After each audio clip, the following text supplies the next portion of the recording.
Oui, alors là, c'est sur les ovnis, c'est sur la 24. Et je sais pas trop si ça va tomber pile, parce que moi j'ai du pain spiritique sur la planche. Volonté des artistes de l'époque de faire figurer une observation particulière dans le ciel du XVe siècle. Et la réponse à cette énigme se trouve en fait dans l'histoire même des tapisseries.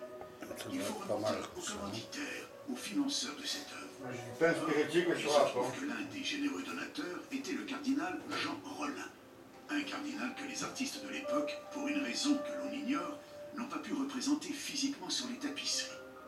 Alors, pour le remercier, ils ont tout simplement fait broder sa coiffe, le symbole de son rang, autrement dit son chapeau, au-dessus de tous les autres personnages. Une explication difficilement contestable, même si certains avancent le fait qu'un chapeau de cardinal est toujours représenté en rouge et surtout pas en noir. Il s'avère donc très périlleux de chercher des preuves de l'existence des ovnis dans les peintures, les fresques ou les broderies des siècles passés. Cependant, un travail de recherche dans les archives pourrait permettre de dénicher des cas de phénomènes inexplicables dans le ciel de nos ancêtres.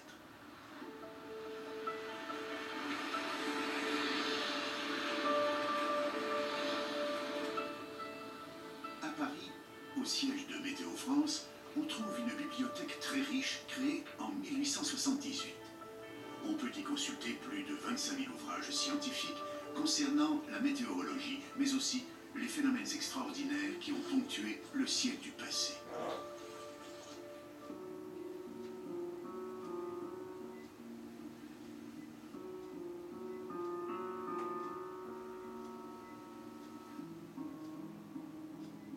On a la chance d'avoir une bibliothèque qui est très riche et ancienne. On a des livres à partir du XVIe siècle. Et donc on peut retracer un peu comme ça toute l'histoire des connaissannes sur l'atmosphère. Et on retrouve dans ces livres les premières, par exemple, les premières observations de gloire qui avaient été faites au XVIe siècle par Bouguer lors d'un voyage en Amérique du Sud pour mesurer le méridien de la Terre. Donc, disons, il y a des livres sur les aurores boréales aussi qui datent du XVIIe siècle, qui sont... Enfin, tous ces phénomènes fascinent les hommes depuis extrêmement longtemps. L'un des plus anciens ouvrages conservés est un livre rare, souvent cité en référence par les ufologues, le Prodigorium Chronicon de Conrad Lycosthenes, un ouvrage du XVIe siècle en parfait état de conservation. Le livre de Lycosthenes, c'est un livre en latin, c'est le livre des prodiges, qui a été édité en 1557 et qui est une chronique depuis la création, depuis le début, d'un ensemble de phénomènes extraordinaires. Alors ces phénomènes extraordinaires peuvent concerner les animaux, des animaux avec deux têtes, mais dans la plupart des cas, ce sont des phénomènes naturels. Donc il y a un grand nombre d'inondations, justement de parélie, de halos. Il y a énormément de phénomènes lumineux dans l'atmosphère qui s'interprètent assez facilement. Puis il y a des choses plus... On se demande si c'est pas sorti de l'imagination de celui qui a écrit. Par exemple, on voit des bruits des armes dans le ciel, des bruits de bataille. On peut penser que ce sont des orages, des tremblements de terre. On voit avec des villes avec des bâtiments qui sont détruits. Donc ce livre est très intéressant parce que chaque phénomène est daté. Et puis donc il y a un très grand nombre d'illustrations. Alors on se rend compte, ce sont des illustrations qui étaient des gravures au bois, et que c'est un petit peu les mêmes illustrations qui resservaient plusieurs fois.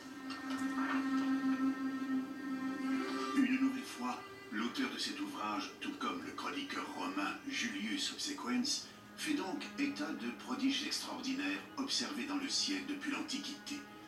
On y retrouve, illustrés, les fameux boucliers évoluant dans l'atmosphère, des soleils en pleine nuit, des torches ardentes et autres poutres flamboyantes.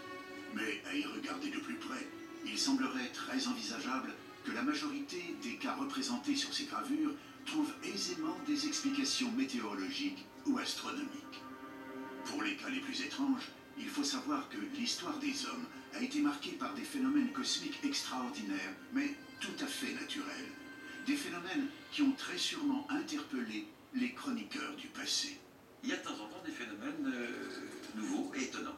Alors les comètes en font partie, brutalement dans le ciel. C'est une comète qui va rester quelques jours, quelques mois, présente dans le ciel. Les chutes de météorites, c'est autre chose.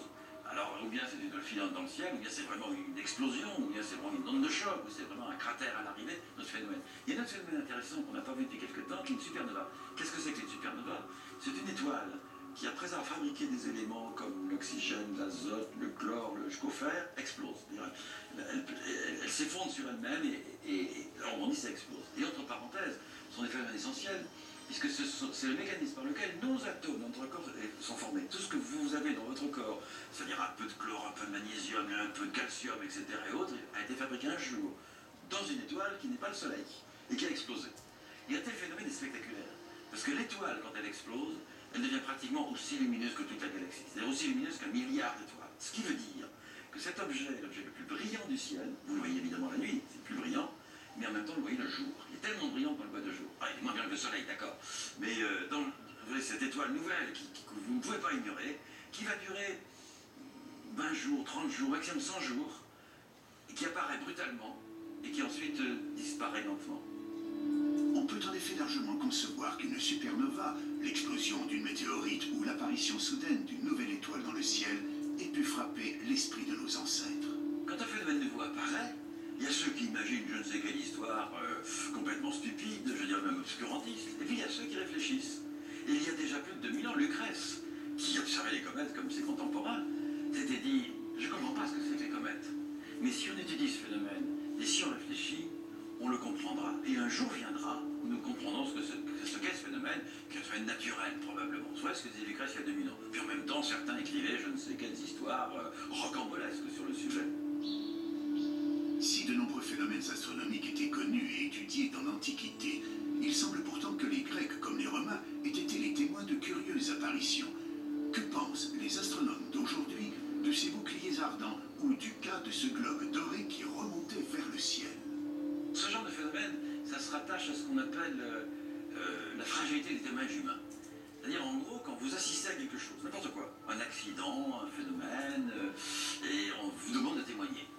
Mais en fait, ce qui se passe, c'est que vous avez vu, votre cerveau l'interprète. Et votre cerveau l'interprète en fonction de son éducation. Et donc, on a fait cette expérience une fois à Nice, je me souviens, l'observatoire de Nice, où le troisième étage d'une fusée soviétique retombait dans la Méditerranée. Et on a dit aux gens, décrivez-nous ce que vous avez vu. Et les gens racontaient leur imagination. Certains ils mettaient des hublots dans la fusée en question, certains ils racontaient les bandes dessinées qu'ils avaient vues, ce qu'on avait raconté à côté. Autrement dit, le témoignage humain est relatif à l'éducation que vous avez eue. Donc il est tout à fait naturel que n'importe quel phénomène céleste ou terrestre, vu pour la première fois par quelqu'un, soit considéré comme magique, soit considéré comme extraordinaire, et on a des contes qui finalement montrent la richesse de l'imagination humaine.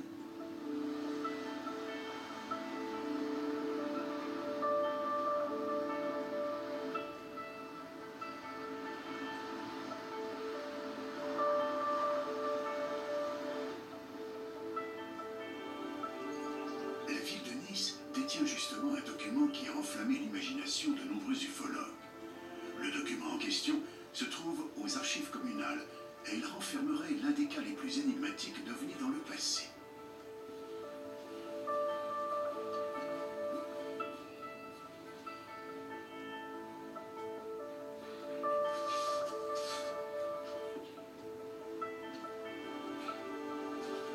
Un petit livret intitulé « Discours des terribles et épouvantables signes apparus sur la mer de Gênes » nous dévoile plusieurs histoires se déroulant en août 1608.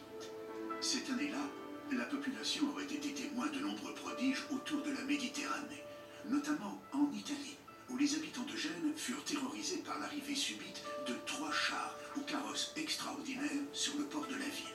Des chars tirés par des figures de feu, d'où sortaient des hommes dont le corps semblait en partie recouvert d'écailles. Ces hommes sont décrits comme ayant des serpents volants entortillés autour du bras qui sautaient hors de la mer en poussant des cris effroyables. L'auteur nous signale que des gens seraient morts de terreur devant ce spectacle épouvantable et que le seigneur des lieux aurait ordonné qu'on tire plus de 800 coups de canon contre ces incroyables engins qui n'en furent nullement effrayés. Face à un texte de cette nature, il est assez compréhensible que certains puissent y voir une véritable scène de science-fiction en plein XVIIe siècle. Ce document, il apparaît littérature de prodige qui est très florissante au XVIIe siècle, et c'est ce qu'on appelle un canard. Un canard, c'est un petit pamphlet d'environ 8 pages qui relate des événements prodigieux, pas mal, hein. ce qu'on appelle à l'époque des signes effroyables. Je ne sais pas si ça filme bien. Les termes utilisés à l'époque. S'il y avait beaucoup de journaux, de canards dans ce genre à l'époque, se pourrait-il qu'il existe d'autres documents, d'autres sources qui fassent mention de cet événement? Dans le cas précis de ce canard et de cet événement, qui est quand même un événement qui a duré 15 jours, qui a certainement marqué les esprits, eh bien cet événement, curieusement, ne se retrouve pas dans d'autres documents à Gênes. On n'a aucune chronique aucune chronique génoise qui parle de cet événement, et c'est fort curieux. C'est fort curieux parce que certainement Comptez-le Nice, cela au implique côté. que l'événement n'a pas eu lieu. Encore une fois, l'imagination débordante des humains serait-elle à l'œuvre? Durant ses recherches, Yanis Delianis a pu mettre la main sur des gravures datées du XVIIe siècle. On y voit des représentations de navires étrangement décorés, tirés par des sortes de dragons et entourés de personnages mi-poissons, tenant dans leurs mains ce qu'on pourrait prendre pour des serpents volants. Le nombre de points communs semble donc important entre le texte sur les épouvantables signes sur la mer de Gênes et ces gravures qui datent, tout comme le canard, de 1608. On retrouve à cette époque-là, en novembre 1608, se passe un événement important à Florence.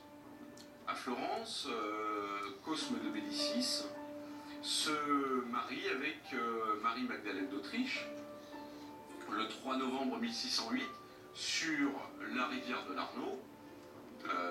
Se monte pour célébrer ce mariage une grande fête nautique basée sur les argonautiques d'Apollonius de Rhodes, et on retrouve dans les textes nous décrivant cet événement-là, ces festivités, beaucoup d'éléments qui rappellent les apparitions telles qu'elles sont décrites dans le canard.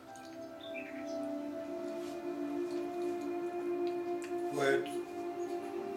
D'après Yanis, le livret en question fut édité en décembre 1608. Mais pourquoi l'auteur du feuillet sur les épouvantables signes situerait l'événement en août 1608 et pourquoi en novembre? Et pourquoi dans le port de Gênes et pas à Florence? Je soupçonne l'auteur du canard d'avoir déplacé sciemment le lieu de l'événement de Florence à Gênes pour couvrir ces traces, simplement. Ça arrive assez souvent dans la littérature de prodige, on réchauffe parfois les histoires, on change les dates, on change les lieux, et on ressort la même histoire. C'est assez classique, et là on a peut-être un exemple également de ce genre de technique utilisée par les auteurs des canons. Falsification, témoins influencés par leur culture ou leur imagination, mauvaise interprétation de symboles religieux ou de phénomènes naturels, il paraît donc très difficile de trouver la preuve irréfutable d'observation d'OVNI dans les archives. Difficile, mais pas impossible. Même moi, je suis un Il existe en ovni, ça. effet quelques cas troublants qui ne trouvent aujourd'hui encore aucune explication valable. C'est le cas d'une observation faite à Hambourg en 1665 par un astronome et écrivain polonais. Dans le Theatrum Cometicum de Stanisław Ługieniecki, on retrouve plusieurs gravures qui représentent pour la plupart des comètes. Parmi celles-ci, une gravure particulière ne représente pas une comète. L'auteur est également l'observateur de ce phénomène. Il l'observe de chez lui. On voit sur la gravure qu'il a même marqué l'emplacement de l'observation, c'est-à-dire sa maison, son grenier. Il observe le phénomène de chez lui, et l'auteur, qui est rompu à l'observation des comètes, il vient d'en observer une la même année, quelques mois plus tôt en avril, voit ce phénomène apparaître au-dessus de sa ville. On est en juillet. Il observe donc un autre phénomène qui pour lui n'est pas une comète. Et ce n'est pas une comète, c'est un phénomène qui n'apparaît pas sur plusieurs jours. Il est visible que quelques temps, quelques heures, je crois, au-dessus de la ville. Et il note sur cette gravure, il représente les différents états de ce qu'il voit. Et c'est très particulier, c'est assez intéressant. On a l'impression d'avoir un phénomène lumineux qui prend différentes formes, qui change d'orientation et qui se sépare en deux.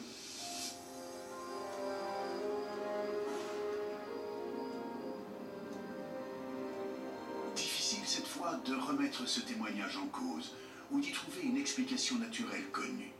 D'autres auteurs, à l'esprit également scientifique, relateront eux aussi des observations extraordinaires dans le ciel au XVIIIe et XIXe siècle. On peut, par exemple, découvrir dans un traité de météorologie paru en Belgique en 1837 l'étrange spectacle qui eut lieu dans le ciel des Pays-Bas durant l'été 1812.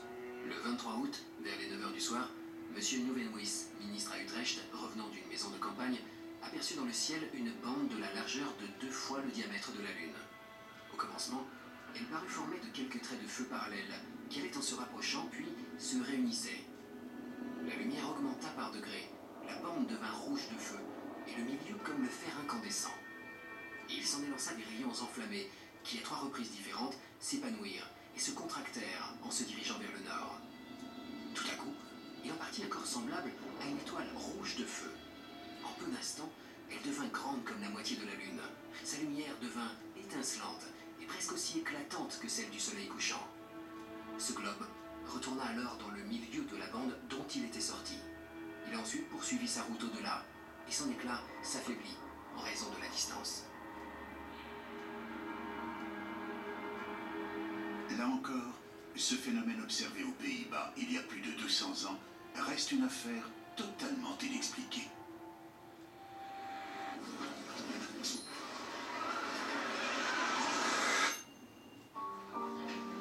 Ma femme a partagé mes doutes, mes craintes, mes succès. Il était temps qu'on partage aussi la même banque. Pour l'ouverture d'un compte joint, profitez de 2 cartes gratuites. Before Bank, la banque selon moi. Ça, c'est la nouvelle classe A. Comme toutes les voitures, elle a un tableau de bord. Et vous pouvez le faire ressembler à ça. À ça. Ouais, pas mal celui-là. Le contrôle vocal est dingue. Hé Mercedes, mets-moi du hip-hop. Et avec la technologie Cartoonix, facile d'éviter les bouchons. Et maintenant, qui a l'air super cool devant Niki? Hey, you did that. Alors oui, c'est une voiture, mais qui est un peu plus comme vous. Une nouvelle classe A, en ce moment à partir de 290 € par mois. Et oui.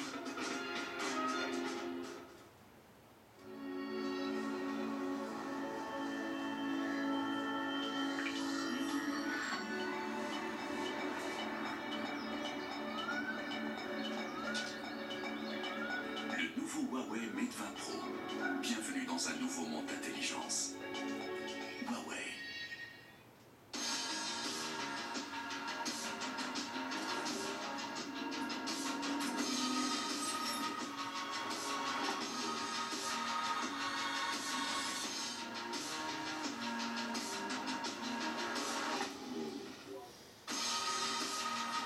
Kona by Hyundai. Vous le vivez, il vous révèle. Hyundai Kona, vivez-le à partir de 195 € par mois, entretien offert. Hyundai garantit tous ses modèles 5 ans, kilométrage illimité. Hyundai.